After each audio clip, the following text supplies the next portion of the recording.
صدر یعنی مرکز. تو وہ حشام بن حکم جوان 19-20 سال کے.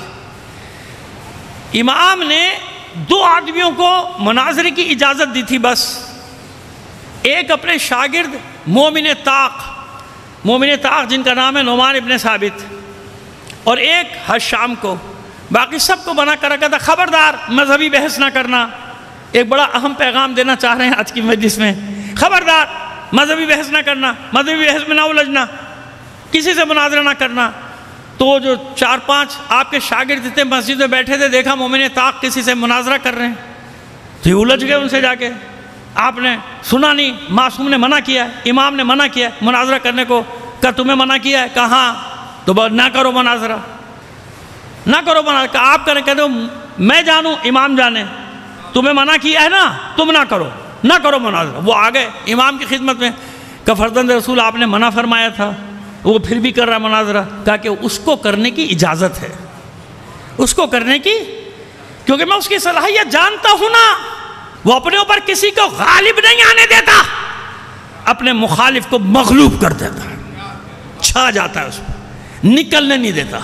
اس کا مخالف اس کے سامنے اس چڑیا کی مانند ہوتا ہے جس کو پنجرے میں قید کر دیا جائے، چاروں طرف پھڑ پھڑا کر نکلنے کی کوشش کرتی ہے، چڑیا نکل نہیں پاتی.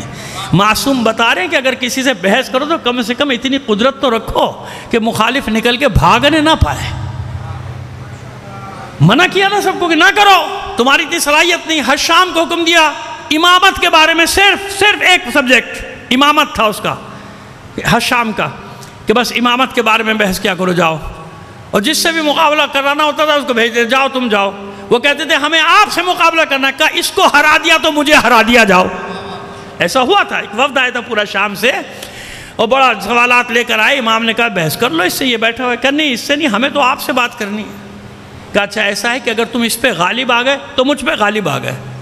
اب کیسا ہوگا وہ جوان جس پر امام یہ اعتماد کر رہا ہو اتنا کہ اگر تم نے اس کو ہرا دیا مجھے ہرا دیا.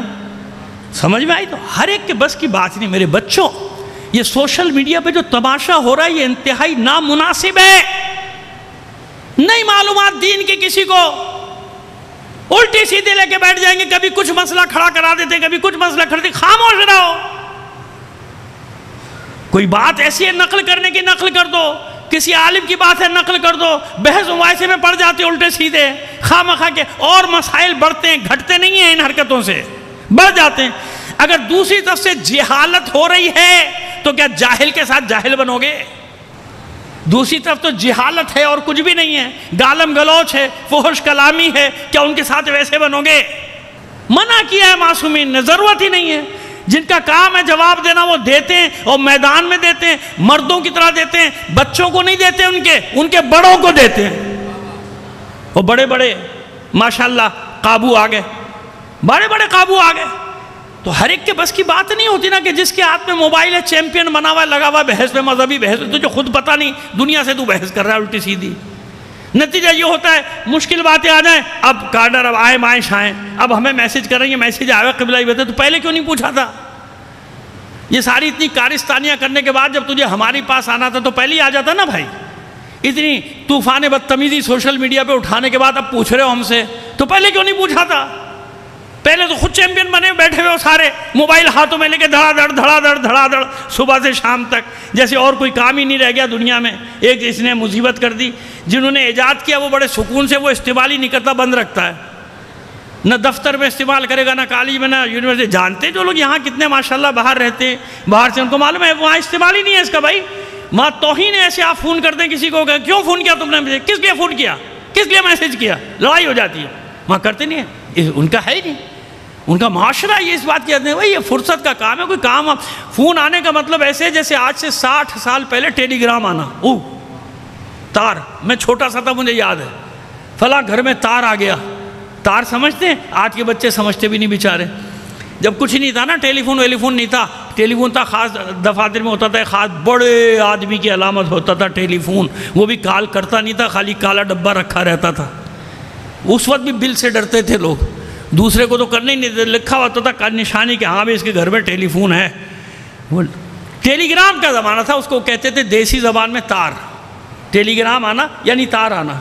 تو محلے میں کسی گھر میں تار آتا تھا تو لوگ پہلے رونا شروع کر دیتے تھے، کوئی مر گیا، ارے فلاں صاحب کی یہاں تار آ گیا، تار، اب سارا محلہ دوڑ رہا ہے، کیا آ گیا تار میں، چاہے اس میں پیسے آئے ہوں، چاہے اس میں خبر آئی ہو کہ بھئی جا کے پیسے لے لو فلاں صاحب سے دیا، کیونکہ تار میں 2-3 لفظ ہوتے تھے، بس صرف اتنا ہوتا تھا، اور کبھی ایک حرف آگے پیچھے ہو جائے تو زندہ مر جاتا تھا، مردہ زندہ ہو جاتا تھا۔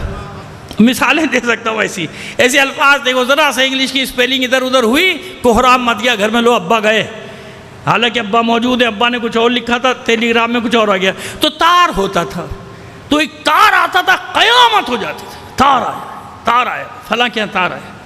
تو یہ ٹیلی فون دوسری جگہوں پہ یہ ہے بھائی، یہ موبائل آپ کا، کیونکہ دن میں کسی وقت اس کی بیل بج جائے تو ڈر جاتا ہے کہ کچھ ہو گیا، سانحہ ہو گیا کوئی بہت بڑا، اور یہاں صبح اٹھے گا پہلے اس کی تعقیبات یہی ہے، مستحبات یہی ہے، سب سے پہلے وہ موبائل کھولے گا، جب تک 100 آدمیوں کو کوئی جھوٹا میسج جو اس کے پاس آیا ہوا ہوگا فارورڈ نہیں کرے گا، اس کی آنکھ ہی نہیں کھلے گی پوری، پھر سکون سے آنکھ کھلے گی، ہاں بھائی عبادت ہو گئی، 100 آدمیوں کو جھوٹا میسج چلا گیا، اور اتنا چلا گیا کہ شام کو پلٹ کے اس کے پاس واپس بھی آ رہا ہے، اب خوش ہو رہا ہے، بھئی واہ صبح میں نے بھیجا تھا، دیکھو شام تک 100 جگہ سے میرے پاس واپس، غلط ہے، ضروری ہے، ہر ممبر سے یہ بات تقریباً ہو رہی ہے اور ہونی چاہیے کہ بھئی سب نہ کرو، اس کے نقصانات ہیں، تمہاری ذہنی صلاحیتیں کہاں خرچ ہونی چاہیے، کہاں خرچ ہو رہی ہیں بھائی، مصیبت لگائی، مصیبت مچائیے سب کے لیے، صلوات بھیجیے محمد آل محمد پر۔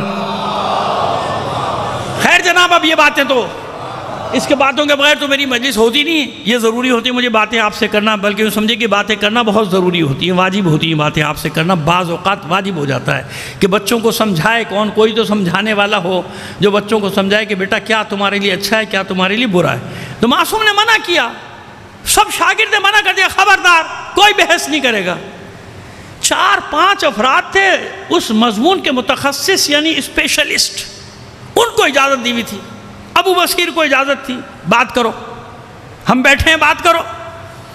ابو بصیر کو زرارہ کو اجازت دی، زرارہ کو اجازت دے دی تھی تم بات کرو۔ مومن طاق کو اجازت تھی، عقائد کے معاملے میں جاؤ بحث کرو۔ حشام امامت کے معاملے میں کوئی مسئلہ، حشام جاؤ بحث کرو، جاؤ۔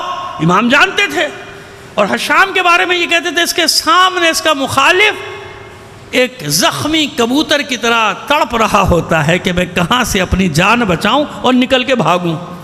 تو بات ہو رہی تھی صدر کی، بھولا نہیں ہوں میں، وہی بات بتانا چاہ رہا ہوں۔ بصرے کا جو قاضی القضات تھے درباری، آپ کو پتہ ہے جو حکمرانوں کی نظر میں چڑھ جائیں، پھر ان سے بڑا کوئی اچھا منصف نہیں ہوتا، ان سے اچھا قاضی کوئی نہیں ہوتا، ان سے اچھا مفتی، ان سے اچھا مفتی بھی کوئی، جیسے آج کل ہے ماشاءاللہ ہیں، جتنے الحمدللہ کہہ کر ہڑپ کرنے والے ہیں وہ سب کے سب منصبوں پہ بیٹھے ہیں، فتوے ان کے پاس، لشکر ہاں میں ہاں کرنے والے ان کے ساتھ، پیچھے کارکن ان کے ساتھ، جو مرضی کرتے۔ درباری ملا، درباری منصف، درباری قاضی نہیں ہوں گے، کہنے میں کیا حرج ہے، تاریخ میں تو گزرے ہیں نا، تاریخ میں تو گزرے ہیں۔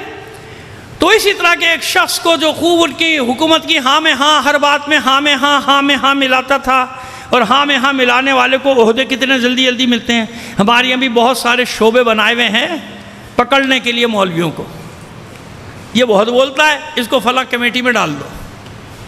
اب مولوی صاحب کی زبان کہاں چلے گی، تنخواہ بھی مل رہی ہے وزیر کے برابر، پروٹوکول مل رہا ہے، اسلام کا فائدہ یہ ہوا کہ اسلام آباد آنے جانے کا ٹکٹ فری ہو گیا، ہوٹل میں ٹھہرنے کا خرچہ فری، بلکہ وہ یہاں تک چھوٹ دیتے کہ اپنا بھی کام کرنے جاؤ لاہور اسلام آباد تو واؤچر دے دینا نا، کہ میں فلاں نام نہیں لے رہا اداروں کے، مذہبی اداروں کے، فلاں ادارے کے میٹنگ کرنے گیا تھا، اور وہاں ایک مولوی سے مل لینا، تاکہ بتا دیں میں فلاں مولوی کے پاس گیا تھا، کیا کے لیے، اتحاد بین المسلمین کا پرچار کرنے کے لیے، میٹنگ کرنے کے لیے۔ یہ میں بہت قریب سے جانتا ہوں، کیونکہ اب تک بڑا بچ کے گزرتا رہا ہوں، دعا کریں کہ آخری سانس تک بچ کے ہی گزرتا رہوں، مجھ پر بھی ایسے وقت بہت آئے تھے۔ صلوات بھیجیے محمد آل محمد پر۔ تو ہے نا کہ وہ عمر گزری ہے اسی دشت کی سیاحی میں، سب چیزوں کو آنکھوں سے بالکل قریب سے دیکھا ہے۔ تو وہ ایسے ہی ایک درباری مفتی، وہ جناب بصرے کا سب سے بڑا مفتی بن کے بیٹھا ہوا ہے، مفتی اعظم بن کے، قاضی القضات بن کے بیٹھا ہوا ہے، جب درس ہوتا ہے، خطبہ دیتا ہے، ہزاروں آدمی جمع ہوتا ہے، ویسے بھی چمچہ گیری کرنے کے لیے بھی آ جاتا ہے، بھئی اس سے 10 کام نکلیں گے، ہاں میں ہاں کرتے رہو، اس کی آ جاؤ یار، یہ مقدمہ ہو گیا، فلاں ہو گیا، اس میں فائدہ لیں گے، اس میں اپنی مرضی کا فیصلہ، اپنی مرضی کا فیصلہ بھی تو بڑی چیز ہوتا ہے، اپنی مرضی کا فیصلہ نکلیں گے، اپنی مرضی کے فیصلے لکھوائیں گے، ہیں کھربوں روپیہ، 100 ارب سے زیادہ ڈالر مستند ہے نا کہ لیا گیا، بھئی دنیا سے لیا ہے نا، سن لو کوئی نہیں سنائے گا، لیا ہے نا، قرض لیا ہے نا دنیا سے، لو جی سارے بریو ذمہ ہو گئے، سب بریو ذمہ ہو گئے، یہ بھی صاف، وہ بھی صاف، وہ بھی صاف، جس پہ ابھی 2-4 الزام آ رہے ہیں اگلی دفعہ جائے گا وہ بھی پاک، ارے تو سارے یہ بدبخت پاک ہو گئے، تو یہ 100 ارب ڈالر کھا کون گیا، یہ کوئی عدالت سوال نہیں کر رہی، سوال تو یہ ہے کہ وہ گیا کہاں، 100 ارب ڈالر، 125 ارب ڈالر کہاں گیا، نہیں بھائی ثابت نہیں ہوا، جرم ثابت، کیسی تیری آنکھیں ہیں بے ضمیر منصف، پوری دنیا ایک غریب سپاہی کو، ٹریفک والے کو قتل ہوتے دیکھ رہی ہے، پوری دنیا دیکھ رہی ہے، سی سی ٹی وی فوٹیج، ایک طاقت کے نشے میں چور سردار ایک غریب سپاہی کو، پولیس والے کو کچل کے جا رہا ہے، اس اندھے منصف کو، اس بے ضمیر منصف کو نظر نہیں آتا، کہتا ہے جرم ثابت نہیں ہوا، بری، کیا حال ہوگا قیامت کے دن تیرا، یہ فیصلے سنانے والے، ایسے فیصلے لکھنے والے، ایسے فیصلے کرنے والے، سرمایہ داروں، کارخانے داروں، طاقتوروں کے لیے فیصلے لکھنے والوں، کیا ہوگا تمہارے ساتھ، تمہارا ایک فیصلہ پوری قوم کو قتل کر دیتا ہے، قتل۔ چلیے آج کا یہ بھی ڈوز ہو گئی، آگے بڑھتے ہیں، آگے بڑھتے ہیں۔ حشام جوان ہے، پہچانتا کون ہے، نام وام مشہور ہے اس کا، نام جانتے ہیں، وہ زبان موڈیا تھوڑی نہ اخبار ہے نہ ٹی وی کو تصویر تھوڑی آتی، لیکن شہرت ضرور ہے کہ وہاں مدینے میں بھائی ایک حشام نام کا ہے، چھٹے امام کا شاگرد، اسے بحث نہیں کرنا، مصیبت کر دیتا ہے وہ، کیونکہ اس نے کئیوں کے عقیدے ہی بدلوا دیے تھے نا، ادھر سے آتے تھے مباحثہ کرنے، ادھر ہی ہو جاتے تھے، اس لیے آج کل بحث کی نوبت نہیں آنے دیتے، کہتے ہیں مار دو، زبان بند کر دو، قتل کر دو، حملہ کر دو، کیوں؟ انہیں معلوم ہے کہ گفتگو ہوئی اور گیا، گفتگو ہوئی اور گیا۔ یہ جا کے مجمع میں بیٹھ گئے بصرے کی جامع مسجد میں، وہ اپنے درس دے رہا ہے، امامت پہ درس دے رہا تھا، خیر وہ بھی اس کا درس بھی موجود ہے، کیا کہہ رہا تھا کیا نہیں کہہ رہا تھا، لیکن وقت اجازت مجھے نہیں دے رہا، تو سب کچھ کرنے کے بعد یہ کھڑے ہو گئے، کہتے ہیں حضور ایک سوال ہے۔ ہاں بیٹا سوال کرو۔ اب وہ بزرگ آدمی ہے نا، یہ جوان نوجوان بلکہ 19-20 سال کیا سن ہے، لیکن آپ دیکھیے ذہانت، کیسی ذہانت ہوتی ہے، مکتب امام میں پرورش پانے والے کھڑے ہوئے، کہنے سرکار ایک سوال ہے چھوٹا سا۔ کرو بیٹا کیا سوال ہے؟ کہ سرکار آپ کی آنکھیں ہیں؟ اور سب ہنسنے لگا، بچہ مسجد بیٹھو، آنکھیں کیا مطلب؟ کہنے کیا سوال کیا؟ کہتا حضور سوال ہے، آنکھیں ہیں؟ ہیں بھائی یاری آنکھیں، کہیں سے کیا کام لیتے ہیں؟ جب سب ہنسنے لگے کہ بھائی آنکھوں سے کیا کام لیا ہے، دیکھنے کا، یہ موجود ہے تاریخ میں، بتا رہا ہوں مناظرہ موجود ہے، ایسا نہیں کہ میں ہوا میں پڑھ رہا ہوں، کوئی کہانی افسانہ سنا رہا ہوں آپ کو، نہیں، تاریخ میں یہ قصہ، بھائی آنکھوں سے دیکھتا ہوں۔ شکریہ سرکار، آپ کے کان ہیں؟ پھر ہنسنا مجمع شروع ہو گیا، بھائی کیسا سوال کر رہے ہیں، پاگل ہے، بیٹھ جاؤ، اس نے کہا نہیں کھڑا رہنے دو، اب یہ بزرگ ہے نا، ذرا اس کو اپنی عزت بھی رکھنے، نہیں کہنے دو۔ ہاں بیٹا بولو کیا بات ہے؟ کہ آپ کے کان ہیں؟ ہاں بھائی ہیں، یہ رہے نا، نظر نہیں آ رہے تمہیں؟ نہیں نظر آ رہے۔ کیا کام لیتے ہیں ان سے؟ کہ بھائی سنتا ہوں اور کیا، ناک ہے۔ اب وہ لوگوں کو تفریح سوجھ گئی، اب وہ جو کہتے لوگ کہ ہاں ہے، سارے کورس کے انداز میں کہتے تھے ہے، مذاق اڑا رہے ایک طرح سے جوان کا۔ کہنے سرکار اس سے کیا کام لیتے؟ بھائی سونگتا ہوں، شناخت ہوتی۔ وہ تو شامہ حص سے شامہ ہے. آپ کی زبان ہے سرکار؟ ہاں بھائی ہے. ایک ایک عضو کا نام لیتا جا رہا ہے. ہاتھ ہیں، پیر ہیں، اور سب ہیں. اب ایک تفریح سی ہو گئی مسجد میں نا، ایک تفریح ہو رہی ہے، وہ بھی مزے لے رہے ہیں استاد، وہی مزے کہہ رہے دل ہے. حشام نے سوال کیا سرکار دل ہے؟ ہاں بھائی ہے، جبھی تو زندہ کھڑا ہو. کہا دل سے کیا کام لیتے ہیں؟